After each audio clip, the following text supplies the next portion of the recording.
Frères et sœurs, chers amis dans le Christ, chers amis, bienvenue dans le quotidien Jésus numéro 200.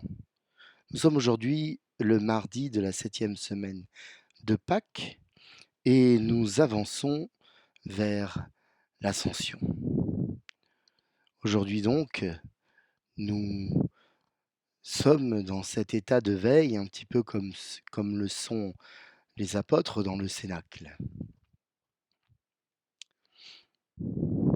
Bienvenue à tous.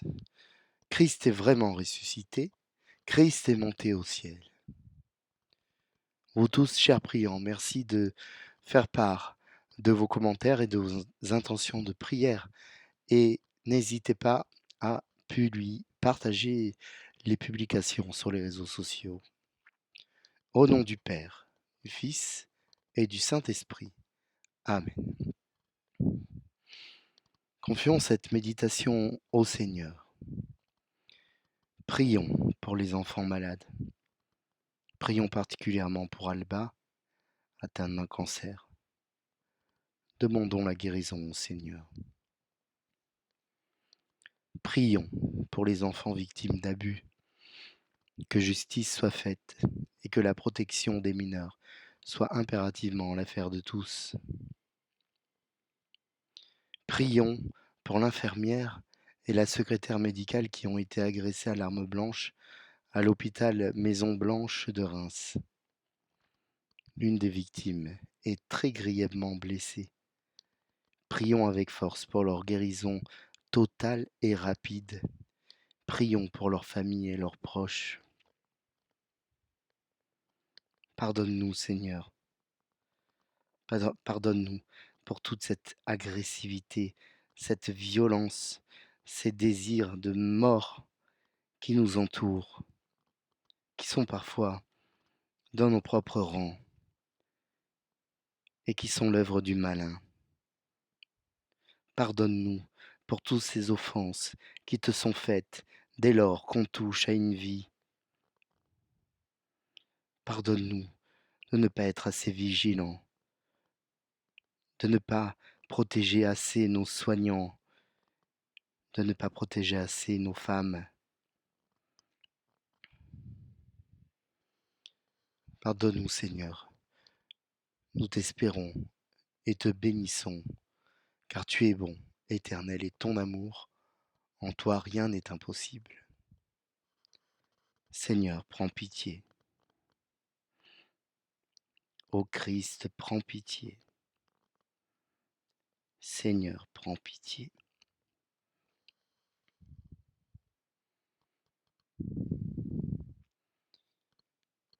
Qu'ont pu ressentir les apôtres durant leur retraite au Cénacle, entre l'Ascension et la Pentecôte. Il faut dire, ces pauvres apôtres ont été bien secoués en 3 ans de vie publique du Christ, puis dans cette accélération qu'ont été la passion, la crucifixion, la mort, la résurrection et l'ascension. Ces apôtres qu'on a facilité à critiquer ne sont que des hommes confrontés à l'extraordinaire et au divin. Ils sont certes dispersés dans les moments difficiles, mais hormis Judas mort de son péché, ils sont revenus et sont bien ceux qui vont relayer la foi. Mais là, ils sont dans l'attente. Jésus est remonté à la droite du Père et ils attendent la venue du Consolateur, l'Esprit Saint, qui reste un mystère pour eux. Qui est-il? À quoi ressemble-t-il? Comment va-t-il se manifester? Question pour l'instant sans réponse dans nos vies. Nous passons par ces moments d'incertitude, mêlés d'anxiété et d'excitation. Les apôtres nous montrent quelle attitude adopter. Se recueillir dans la prière et attendre que Dieu nous vienne en aide. Aujourd'hui, nous lisons dans l'évangile de Jésus-Christ selon saint Jean au chapitre 17. Lecture que l'on a déjà entendue, mais il y a des répétitions dans la liturgie. En ce temps-là, Jésus leva les yeux au ciel et dit : Père, l'heure est venue. Glorifie ton Fils, afin que ton Fils te glorifie. Ainsi, comme tu lui as donné pouvoir sur tout être de chair, il donnera la vie éternelle à tous ceux que tu lui as donnés. Or, la vie éternelle, c'est qu'ils te connaissent, toi, le seul vrai Dieu, et celui que tu as envoyé, Jésus-Christ. Moi, je t'ai glorifié sur la terre en accomplissant l'œuvre que tu m'avais donnée à faire. Et maintenant, glorifie-moi auprès de toi, Père, de la gloire que j'avais auprès de toi avant que le monde existe. J'ai manifesté ton nom aux hommes que tu as pris dans le monde pour me les donner.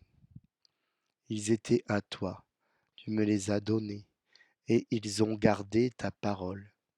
Maintenant, ils ont reconnu que tout ce que tu m'as donné vient de toi, car je leur ai donné les paroles que tu m'avais données, et ils les ont reçues, ils ont vraiment reconnu que je suis sorti de toi, et ils ont cru que tu m'as envoyé.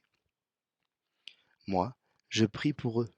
Ce n'est pas pour le monde que je prie, mais pour ceux que tu m'as donnés, car ils sont à toi. Tout ce qui est à moi est à toi, et ce qui est à toi est à moi, et je suis glorifié en eux. Désormais, je ne suis plus dans le monde. Eux, ils sont dans le monde, et moi, je viens vers toi. Nous acclamons ta parole. Louange à toi, Seigneur Jésus.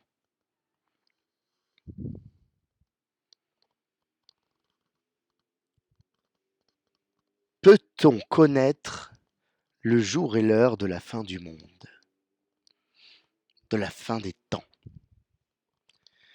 S'il est bien un événement qui suscite les hypothèses, les polémiques et les passions, c'est bien celui de la fin des temps. Toutes les époques ont eu leur date butoir, prophétique, qui, qui provoquait de grandes peurs et qui, une fois passées, se sont trouvées être fausses. Et même jusqu'à récemment.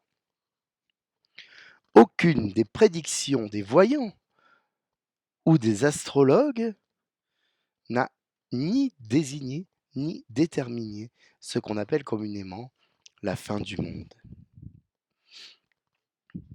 De cette fin du monde, nous en avons une image fantasmée, faite de catastrophes, de guerres, d'épidémies mondiales, de tremblements de terre, de tsunamis, d'astéroïdes, d'holocaustes nucléaires, à la défense de ce qui est une légende communément partagée.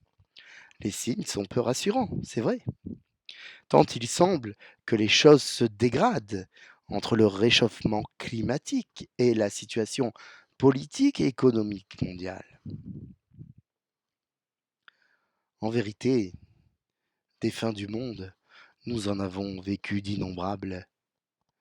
Même si elles étaient plus ou moins localisées, elles ont été, pour ceux qui les ont vécues dans leur chair, aussi terrifiantes que meurtrières.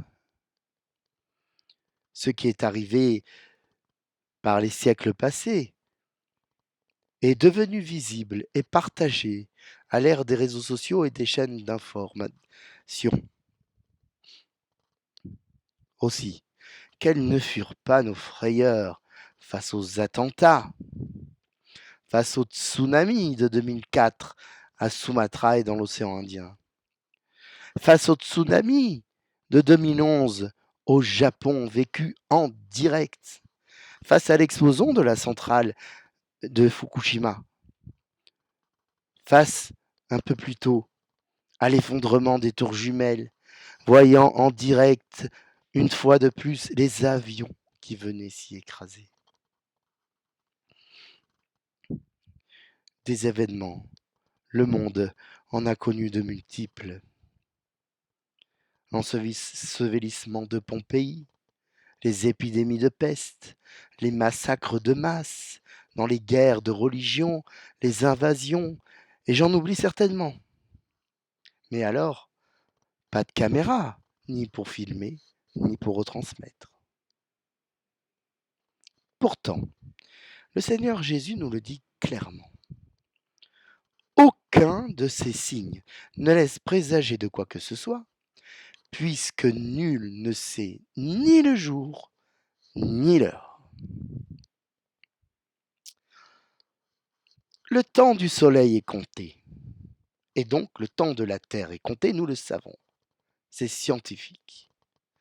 Toute étoile naît, vit et meurt, et le soleil connaîtra ce sort, grossissant peu à peu en englobant les premières planètes, Mercure, Vénus, la Terre et sans doute Mars. Ceci arrivera dans un temps relativement long, ou court d'ailleurs à l'échelle astronomique, c'est-à-dire dans 5 milliards d'années à peu près. Notre système solaire n'est pas en fin de vie. Il ne faut sans doute pas confondre fin du monde et fin des temps. Ce que nous attendons, nous chrétiens, c'est l'accomplissement des temps lorsque le Christ notre Seigneur reviendra dans la gloire, ressusciter les vivants et les morts au jour du jugement et de l'établissement de la Jérusalem céleste. Jésus le dit dans cette prière que nous avons entendu adresser au Père. L'heure est venue. En fait, les temps derniers sont déjà là, et depuis longtemps. Mais nous ignorions combien de temps ils dureront, ni quand, ni comment le retour glorieux du Messie adviendra. Comme les anciens ont attendu la naissance de Jésus, nous en attendons le retour. C'est bien pour cela qu'il y a une urgence continuelle à vivre. Nous devons rester en tenue de service, nos lampes allumées. Nous devons nous tenir prêts. Chaque jour doit être vécu pleinement. Chaque jour doit être béni. Chaque jour doit être un don reçu et un don fait à l'autre. Ne cherchons pas dans les oracles. Personne ne saura jamais nous répondre, car Dieu seul sait. Alors, ne nous occupons pas de la fin du monde, ne nous soucions pas de ce temps. À la place, agissons pour que le monde soit meilleur, pour que la maison commune soit entretenue, pour que la planète soit respectée, et ses espèces, et la vie, et l'humanité. Et l'humanité, oui, il ne faut pas l'oublier. Certains pensent que le monde serait meilleur sans l'humanité. Certains pensent qu'il ne faudrait pas la sauver.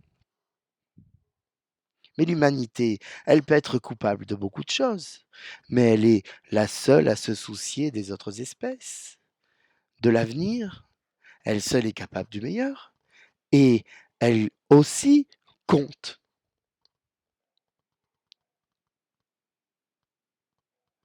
Tâchons de mettre en ordre la maison avant que ne revienne le propriétaire. Oui, il viendra le jour dernier. Et alors, il y aura des débordements de joie et des grincements de dents. Choisissons dès maintenant notre camp, celui du Christ, celui du bien, celui de Dieu. Amen. Alléluia.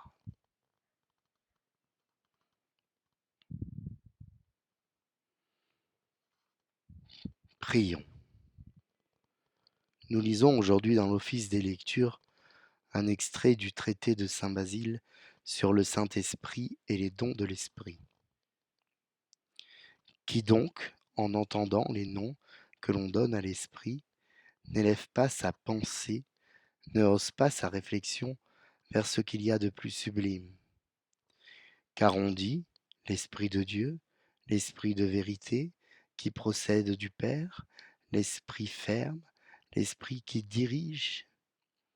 Esprit Saint est son appellation propre et particulière, source de sanctification, lumière intelligible, il fournit par lui-même comme une sorte de clarté à toute puissance rationnelle qui veut découvrir la vérité. Il est inaccessible de sa nature, mais on peut saisir sa bonté. Il remplit tout par sa puissance, mais il se communique seulement à ceux qui en sont dignes, et non pas dans une mesure uniforme, mais en distribuant son activité en proportion de la foi.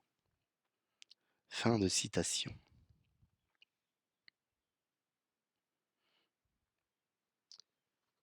Oremus.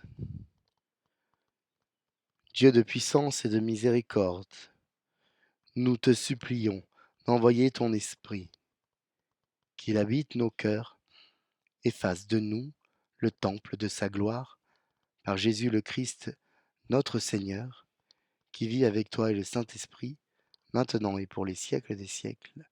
Amen. Tournons-nous vers Marie. Je vous salue Marie, pleine de grâce. Le Seigneur est avec vous. Vous êtes bénie entre toutes les femmes, et Jésus, le fruit de vos entrailles, est béni. Sainte Marie, Mère de Dieu, priez pour nous pauvres pécheurs, maintenant et à l'heure de notre mort. Amen. Notre-Dame de la paix, priez pour nous. Notre-Dame de la paix, priez pour nous. Notre-Dame de la paix, priez pour nous. Frères et sœurs, amis dans le Christ, je vous souhaite un bon mardi. Préparez-vous, préparons-nous ensemble à recevoir cet Esprit Saint au jour de la Pentecôte, à le saisir, à ne pas le laisser partir, à ne pas le laisser passer comme un train qui irait trop vite. Préparons-nous dans le calme, dans la prière, dans la pleine possession de nos émotions,